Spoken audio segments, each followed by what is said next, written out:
Pour satisfaire l'ancienne noblesse, Louis-Philippe consacre 5 salles à l'évocation des croisades.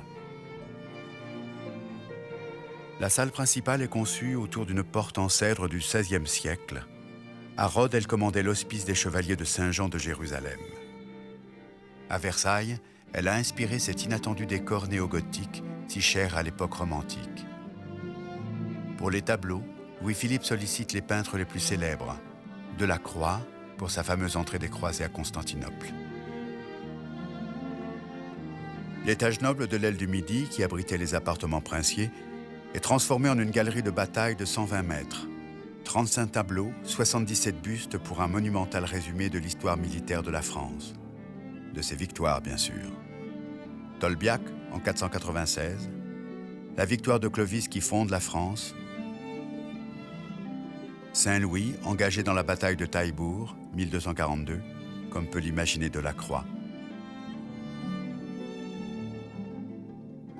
François Ier à Marignan, 1515, selon Fragonard fils. Louis XV et le maréchal de Saxe à Fontenoy, 1745, selon Horace Vernet. Napoléon à Austerlitz, 1805, vu par le baron François Gérard. C'est grâce à Louis-Philippe que Napoléon est si présent à Versailles. Il fallait ménager les nombreux nostalgiques de l'épopée napoléonienne. Le célèbre tableau du Sacre, par David, est installé dans cette pièce qui devient salle du Sacre.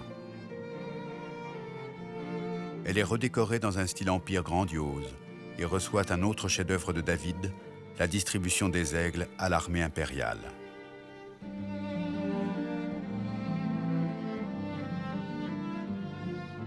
L'épopée napoléonienne est encore exaltée tout au long de l'enfilade du rez-de-chaussée de l'aile du Midi.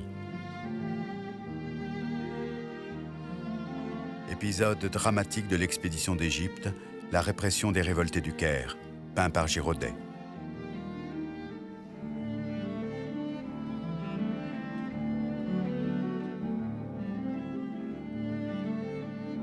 On retrouve encore Napoléon Bonaparte tout en haut, à l'étage d'Attique.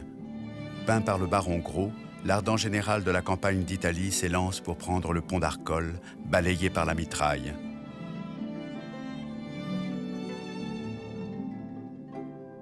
Une vingtaine de salles pour illustrer les 20 années pendant lesquelles Napoléon détermina le destin de la France.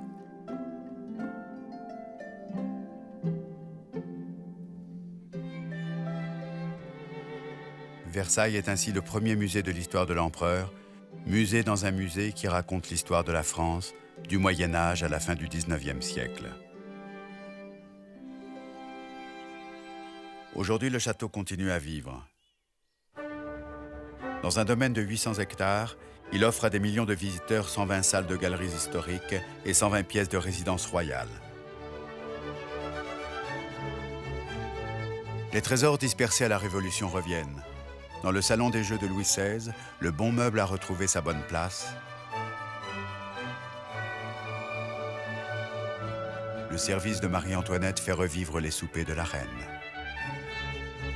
La grande salle à manger semble prête pour un repas de société. Le décor Louis XV a été restitué.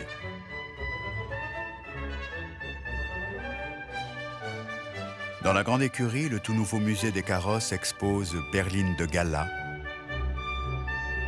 carrosses de sacre,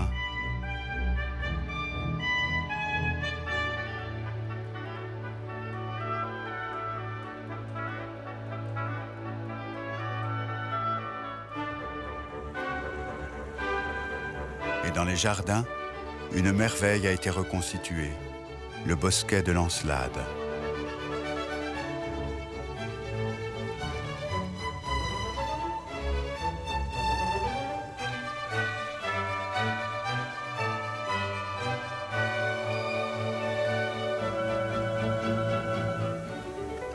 Ce qui vit dans le domaine, c'est un réseau hydraulique qui fonctionne comme au temps de sa création.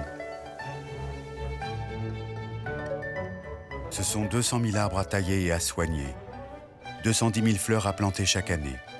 C'est encore plus de 2000 fenêtres, 700 pièces, 67 escaliers, 11 000 mètres carrés de toit.